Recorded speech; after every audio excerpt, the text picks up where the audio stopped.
Hey hello guys, welcome back to the channel R study Adda. तो guys आज हम start करने वाले हैं the great stone face second की शॉर्ट समरी।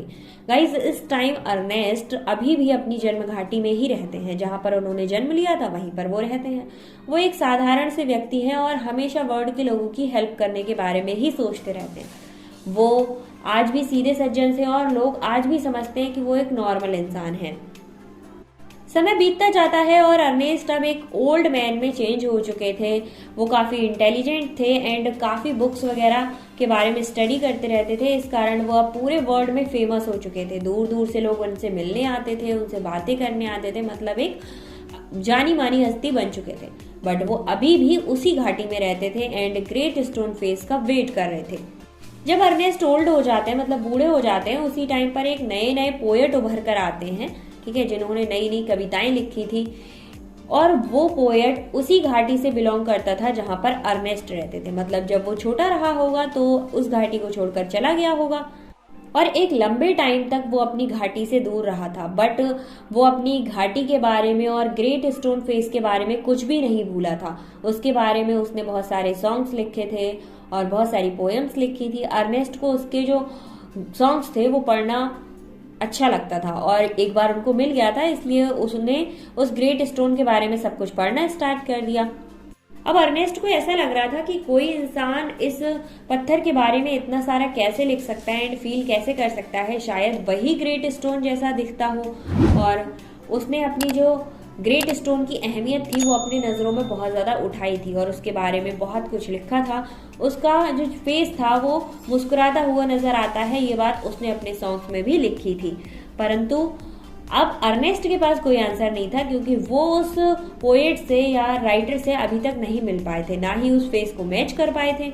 अब होता क्या है, जो अर्नेस्ट होता है उनके बारे में कुछ बातें फेमस पोएट को पता चलती हैं और वो एक उनसे मिलने की इच्छा रखते हैं। वो कहते हैं कि यार इनसे मिलने तो जाऊंगा मैं। और मिलने के लिए वो अपनी घाटी यानी अर्नेस्ट की घाटी और गांव में पहुंच जाते हैं। जब वो शाम के टाइम पर उनके गेट पर जाकर खड़े हो जाते हैं तो अर्नेस्ट उन्हीं की लिखी हुई एक बुक पढ़ रहे होते हैं और थोड़ी थोड़ी देर बाद वो उस ग्रेट स्टोन फेस की तरफ बड़ी प्यार भरी निगाहों से देख लिया करते थे। अब पोएट कहते हैं, क्या आप मुझे यहाँ पर रहने की जगह दे सकते हैं? तो अर्नेस्ट कहते हैं हाँ क्यों नहीं, और उन्होंने अपने घर में उसे रोक लिया। उस फेमस चेहरे के बारे में कुछ बातें बताई और पोएट अर्नेस्ट की तरफ बहुत ही दयालु, मतलब बहुत ही आशा भरी निगाहों से देख रहा था। जो पोएट थे उन्होंने पाया कि जो अर्नेस्ट है वो काफी दयालु है, इंटेलिजेंट है और काफी सज्जन आदमी हैं और इतने सरल स्वभाव के हैं कि किसी के साथ भी हिल मिल जाते हैं।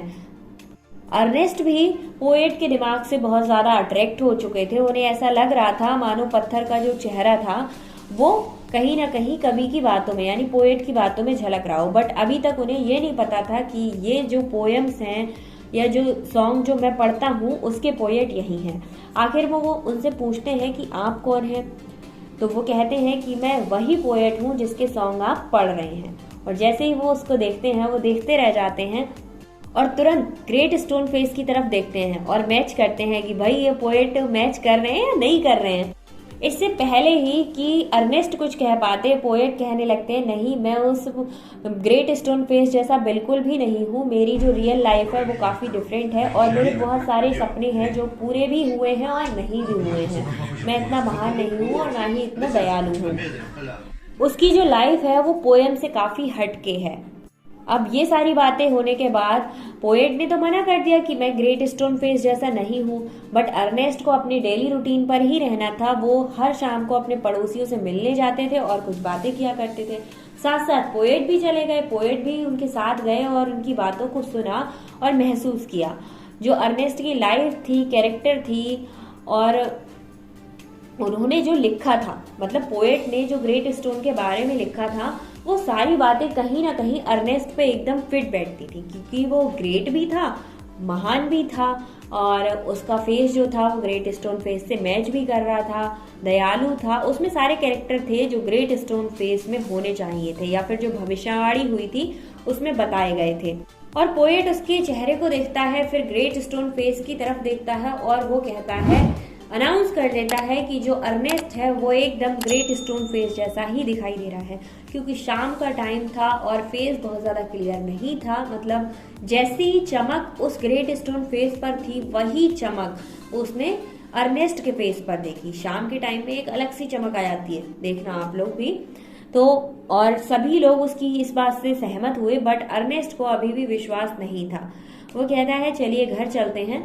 उसे लग रहा था कि पोएट को कहीं ना कहीं धोखा हुआ है। मैं ग्रेट स्टोन फेस जैसा कैसे हो सकता हूँ? जो ग्रेट स्टोन की मैं सालों से इंतजार कर रहा हूँ वो कोई और है और कोई और आएगा। अभी भी अर्नेस्ट को उस ग्रेट स्टोन फेस का इंतजार है और वो पोएट की बात नहीं मानता, और अभी भी वो घंटों बैठकर उस ग्रेट स्टोन फेस को देखता है।